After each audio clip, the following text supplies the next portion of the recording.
Hey everyone, welcome to another episode of the Travel Podcast. Now, you could be watching us live online right now on the Travel Podcast's Facebook page, not just Travel's Facebook page or the Travel franchise. If so, welcome. We are being downloaded in over 100 countries around the world and streamed to thousands of people. So, welcome. We thought we'd give you another update. The world of travel is a very, very busy place these days. So, I'm joined by Lauren. Hi, Lauren. Hi, Steve. Hi, everyone. So we thought we'd give you an update on what's happening in the world of travel this week, because as always, lots going on, lots of good things and some interesting things as well.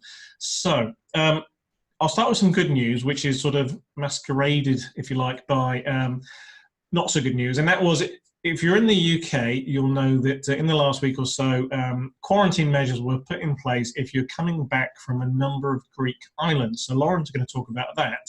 But I actually think that's good news because what they did, they said, right, it's only for these 7 islands, not all of Greece. Whereas in the past, they would have put a blanket ban on everything in Greece. So as much as it's sort of bad news with the quarantine for those countries, it's good news because what's happening now is we're seeing that the UK government is actually being more specific. So I think in a very short space of time, hopefully you will see the likes of the Canary Islands, the Balearic Islands, all start to open up, so more destinations will follow. Lauren, what's your take, or what can you tell us about those Greek islands? So we saw on Wednesday that 7 Greek islands were added to the quarantine list. So if you're not aware, those islands were Crete, Lesbos, Mykonos, Santorini, Serifos, Tinos and Zakynthos. So although it's not ideal, obviously they are added. Previously, that would have normally been a blanket quarantine over all of Greece. Whereas that is now leaving still quite a few Greek islands to go to, which obviously is ideal, so you can still travel to Greece. It's just those 7 islands you now have to quarantine and self-isolate on return. So notice how I get Lauren to do all the hard words and pronunciations. I know. Now, that's also followed through what we've seen with Portugal, isn't it, this week? Yeah, definitely. So obviously we saw Portugal added to the quarantine list. However, the islands of Azores and Madeira have been left off the list. So again, that means you can travel to those 2 islands, whereas previously, again, it would have been a blanket quarantine. So we are starting to move forward in terms of how the government changed the quarantine on countries and destinations and making it a little bit more specific rather than it being like a whole country, which is a little bit more ideal. Cool. And Madeira, obviously really popular as a winter sun destination for travellers from all over the world. It is, definitely. It's quite a popular little place to go to. So it would be nice to get a little bit of winter sun. If you're looking for sun, you can go to Madeira. So we're seeing lots of bookings for next year, lots of travellers wanting to get away, plan themselves for next year. Still a lot of people looking to go away right now, isn't there? And what's popular right now? So at the moment, we're seeing a lot coming in for Turkey and the other Greek islands that you can still go to. And obviously we have got October half term coming up for the UK.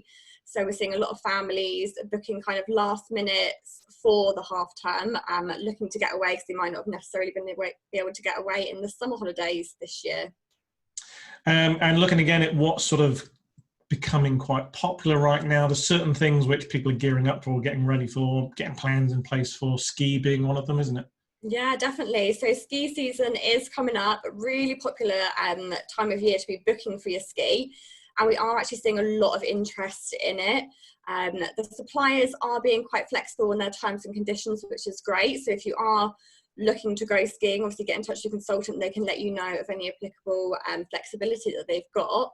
But now is the time to start booking. Obviously, the season starts beginning of December, mid-December, and obviously you've got your prime time between Christmas and New Year where we see a lot of the ski resorts get fully booked up. So people are really starting to look now for winter. Again, they might not have been able to get away this year, so they're trying to squeeze in one last one at the end of winter. Are you a skier or a boarder? I am a skier, although I do want to try boarding. Oh, no, stick to skis, much, much better.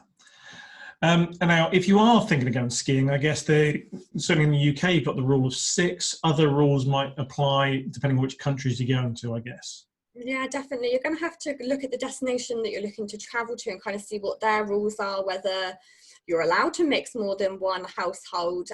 We're seeing the interest in hotels peaking quite a lot. So obviously there were previously chalets, but they are kind of re-looking into that and kind of what the rules are going to be, because that would normally include mixing with quite a few different other people. But again, it's going to be based on the destination and what their rules are of where you're looking to go. So I guess my tip would be, if you are thinking ski might be something you want to do, book early, because you've said the operators are being quite flexible. So it means if it needs to be cancelled, it'll be cancelled, refunded, rebooked, that type of thing. But we could see limited availability for ski resorts. So your best option is to book early, because the chalets might be out of action. So it means more people trying to book into hotels. So now is a good time to book, and a lot of the deals for skiing are front loaded, aren't they? Yeah, definitely. And you have to bear in mind that obviously the ski season is shorter than what you particularly look at as your summer season. So you've only got a few months to squeeze it in. But as Steve said, obviously they are being a lot more flexible. So if worst case scenario you can't go, you can rebook into maybe early next year. Obviously the ski season tends to go to March between April, depending on where you're looking to ski. And then obviously you have got later into next year. But there are some really great deals around, including things like your lift passes, ski carriage, your hire, your tuition. So there is a lot floating around at the moment, so you need to grab it quick. What's your favourite ski destination? So I skied in Val d'Isère. Oh, like the best one in the world. It is. Have you been a few times? I've been to Austria as well. I've only skied a few times, and tried out the little local ski centre that we've got here as well. Very good, very good. So yeah, Val d'Isère, I was there earlier this year actually, so a fantastic resort, definitely one I'd recommend. Okay, what else is selling really well right now, really popular? So travel trends, actually looking ahead to next year, where people haven't been able to go away this year and do kind of their milestone holidays, such as special birthdays or occasions, we're seeing a massive increase in luxury travel trends for next year. So the feedback from clients is that they're thinking bigger and better for next year. So in terms of larger families going away, and the types of holidays as well are changing. So we're seeing quite a big increase in people looking at the wildlife camps in Kenya and Tanzania. So for next summer, so July and August, they're actually quite booked up with families who have postponed their holiday from this year. They're changing it to 2021 to see the migration, which is really good. And we're seeing a big increase in demand for things like private yachts, particularly for Greece for next summer. And an interest is sparking in cruising on smaller ships. So with the likes of Silversea, that's attracting a lot of increased interest. So I think people are looking ahead to those bucket list kind of holidays. They haven't been able to get away this year. Obviously, some people go away quite a few times a year. We've had nearly 6 months now of limited travel, so people are kind of getting itchy feet and they're thinking bigger and better for next year. And I guess things like a lot of operators and travel companies are offering low deposits, pay monthly options, which are in effect like 0% interest type deals, aren't they? Yeah, definitely. It makes paying off your holiday a lot easier. It's more affordable than what you think. If you're doing it with your low deposit and then you're paying off with your monthly payments, you don't really notice it because you've got it all set up, so it automatically comes out your bank, and before you know it, your holiday's paid off and you're ready to pack and go.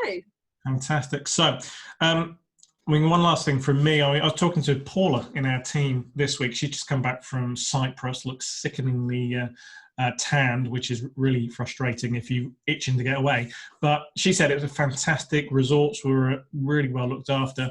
Now, Cyprus is one of those destinations, a little bit like Dubai, which we were on last week's podcast we were talking about. But Cyprus, you have to have a test before you go, don't you? Yes, you do. A lot of countries are doing that. It's a case of you having a test before you go and or one when you arrive as well. But Cyprus is one where you've got to have your test. I think it's within 72 hours of your departure there, and you have to upload it to your Cyprus flight pass as well. So there are lots of regulations in place that you do need to check out. But I guess the thing there is, I mean, it's great because it makes you feel safe, makes everyone else feel safe. But actually what Paula said to me was, it's really no bother because it's no different than going to the doctors to get a jab before you go away, and it's actually quicker and easier than that. So don't let things like that put you off, because actually it really adds to the whole confidence. She said the plane was packed out busy, but everyone was wearing masks and everything, so she never at any point felt that she wasn't safe. Definitely. I think a lot of people are enjoying kind of the new way of travel. People stay away from you. It's a lot more calmer, and like the airports and stuff. I think people are really enjoying this new way of traveling abroad. You sound antisocial there. No, but it's just nice, isn't it? People stay away from you. I might do this. It sounds good. Fantastic. Right. Thank you very much, Lauren. If you've found this useful, then do download more of our podcast episodes. There's lots of them over on our, you can find them on iTunes. Please go and rate us there as well. We have a 5-star rating. Hundreds of people have said how much they liked us, and we're downloaded in hundreds of countries. So please check us out now. Check out more episodes, and thanks for joining us today.